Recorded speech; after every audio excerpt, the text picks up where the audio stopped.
Frankenstein? Yes. If it's the 1930s and you're coming to Transylvania or the cursed town of Frankenstein, this train station is where you're disembarking. This is the Universal Studios backlot. It's the home to the classic Universal monsters, and we're right now in Little Europe. These cobblestone streets over here, Dracula, the Wolfman, Frankenstein's monster, they all walked on them. This is the home of some of the greatest horror movies ever made, and I'm so excited to be here.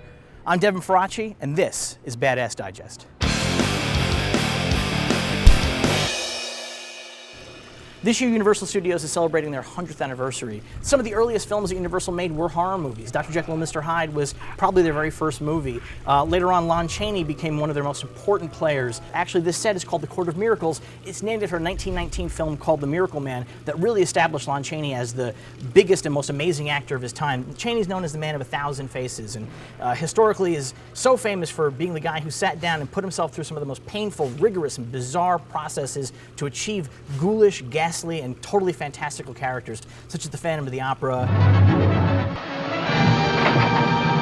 The film is an undisputed classic, although almost nobody alive today has seen it. The original 2-hour silent film cut is totally missing. All that we have is a cut that was put together in the 30s for a partially sound-oriented re-release. Still, that image of Chaney as the Phantom, his nose flared up, the white of his sunken face continues to scare audiences to this very day. Phantom of the Opera was one of the biggest hits the studio had. The Lemley saw Nosferatu become a really big hit as well. They decided to jump into action and capitalize on that. So the thing about Nosferatu is that while it's based on Dracula by Bram Stoker, nobody bothered to get the rights to the book. So Stoker's widow sued, it was a whole big deal, but Lemley did buy the rights to the book, and thus was born Dracula. The hope was that they could woo Lon Chaney back from MGM. Unfortunately, Lon Chaney died in 1930. The studio had a long list of actors they wanted to play the role. At the very bottom was a man named Bela Lugosi, a Hungarian immigrant who had played the role on Broadway, actually. I am Dracula. Listen to them. Children of the night. Bela really wanted the part and he fought really hard for it. But he lived to regret it, because this is a role that would haunt him to the day he died. Literally, they buried him in his Dracula cape. At the exact same time, they were shooting the Spanish language version of Dracula on the exact same sets at night. That movie's actually a lot better. It actually also runs 20 minutes longer because it uses the entire script. Soy Dracula. But the biggest was yet to come. Frankenstein, James Whale, an unbelievable match. It's alive. It's alive. It's moving. It's alive. Oh, it's alive. It's alive. It's alive. It's alive. Oh, in the name of God. Now I know what it feels like to be God. Universal's Frankenstein was based on a stage play, and the tradition in the stage play was to build the creature with a question mark, not to give the actor's name. That same thing happens in the opening credits of Frankenstein. But Boris Karloff, who was a new discovery at the time, would not be anonymous for long. He would go on to become one of the great horror icons of all time.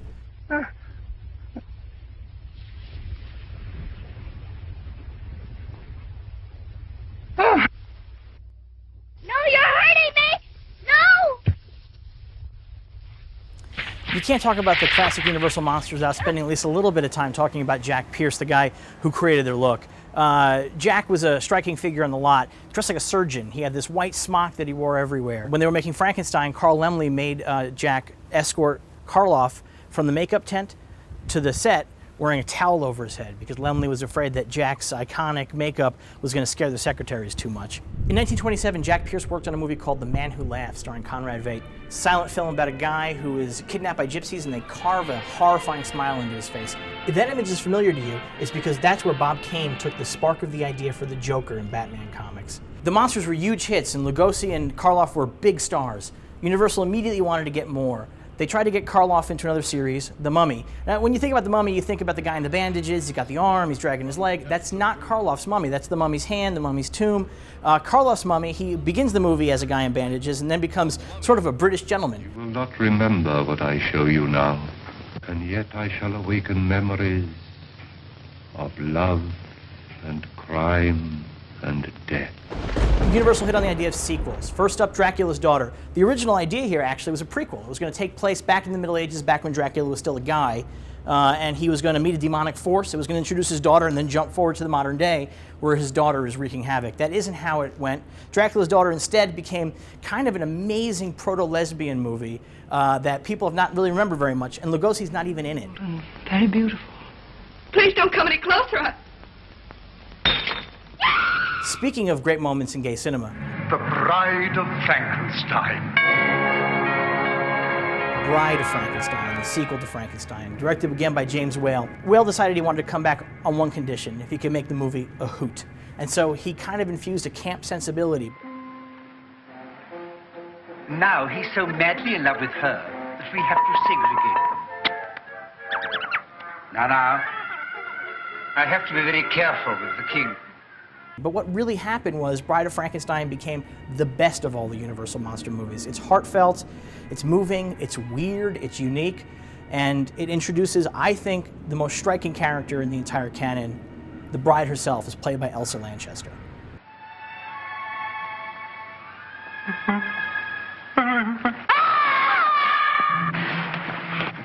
She hates me.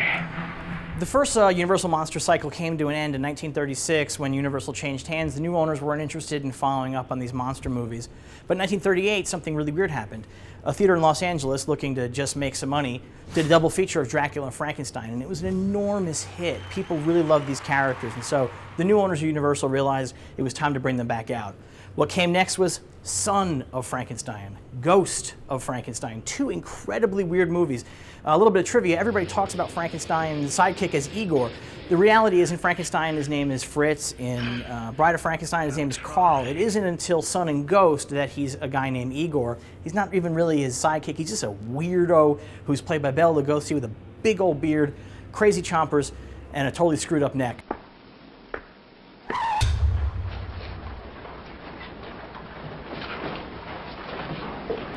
See you at 8. No. Even a man who is pure at heart and says his prayers by night may become a wolf when the wolfbane blooms and the autumn moon is bright. These are the words of Kurt Siodmak, the screenwriter of The Wolfman, 1941's return to Universal Monsters greatness. Lon Chaney Jr., who will become one of the great actors for the studio in the next 10 years, is Larry Talbot, a prodigal son who returns home to Wales. This set was Wales, and behind me is the antique shop where Larry gets this silver-headed cane. Well, there's one. Make a good putter. Yes, it would. My favorite Universal monster has always been the Wolfman, and a lot of that's because of Jack Pierce's makeup. Pierce had wanted to do a hairier werewolf in Werewolf of London, but Henry Hull wasn't interested. Lon Chaney Jr., however, was game. I suspect that knowing what his father had undergone to create those amazing characters. And that began the second cycle of Universal monsters. What was interesting here, though, is that instead of doing straight sequels, they began jamming the characters together. First up was Frankenstein meets the Wolfman. Then they all got together again in House of Frankenstein, finally House of Dracula. These were known as the Monster Rally movies, and you'd have Dracula, the creature, you'd have the Wolfman, all together, all doing the same thing again and again, all ending up right back where they began, but audiences loved it. So for Ghost of Frankenstein, Lon Chaney Jr. got into the makeup. And then, for Frankenstein meets the Wolfman, the idea was to have Lon play both the Wolfman and the monster, but it became too much of a pain in the ass to sort of figure out the special effects, so Bela Lugosi was brought in. The reason why Bela Lugosi was brought in to play the monster was because in Ghost of Frankenstein, Igor's brain had been put into the monster's head. So the idea here was that, oh, well, the monster's going to talk like Igor from now on. Igor! Also, at the end of Ghost of Frankenstein, the monster had been blinded. I can't see. Mother!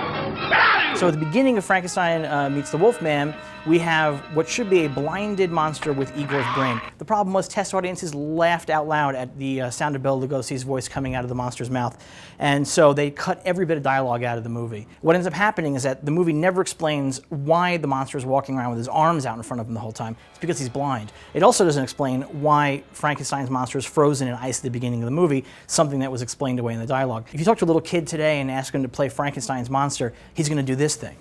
And he's going to have his arms out, he's going to shuffle forward, because in Frankenstein meets the Wolfman, Lugosi's playing a blind monster for no reason whatsoever. It's just one of these weird things that happens in these movies as they're just making them on the fly and going forward, and you never know what's going to end up impacting the entire history of pop culture as a result. The 1950s saw one final amazing creation in the Universal Monsters canon, the creature from the Black Lagoon. The creature, Gillman, a little bit different from some of the monsters from the 30s and 40s. He's really a science fiction creation. In the 50s, science fiction was all the fad, so the creature's whole origin story is about being an evolutionary missing link. Luis, I'm going to Moraggio Bay to the Institute. You two are to wait here in the camp. You be gone long? Long enough to find out what this is. Back behind me right now is Park Lake. This is where the above water scenes for the film were shot. The underwater stuff was shot out in Florida with a guy named Rico Brown in the suit. There was going to be a connection between the classic Universal monsters and the creature from the Black Lagoon. Glenn Strange, who played Frankenstein's monster in the final few movies, including Abbott and Costello Meet Frankenstein, which I loved as a kid, he was going to play Gillman. But Glenn decided he didn't like the full body appliance necessary to play the creature, and so a guy named Ben Chapman actually got into the suit for Creature from the Black Lagoon, creating one of the iconic, lovelorn, lonely, really sad monsters that are so perfect in the Universal canon. And there's a connection to the next wave of Universal horror movies. Watch Jaws. It's pretty obvious that a young Steven Spielberg was heavily impacted by his viewing of Creature from the Black Lagoon, probably in 3D as it was originally released.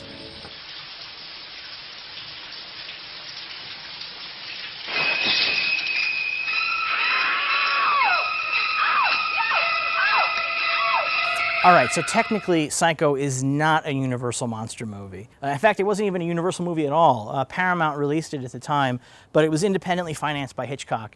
Paramount, who had been releasing all of his movies previously, didn't want to touch the picture because Robert Bloch's book was considered lurid and crass. So Hitchcock went and made it really cheap. What he decided to do is he wanted to compete with the exploitation guys who were making tons of money in the drive-ins, shot it in black and white, used the crew from his TV show, and changed horror forever.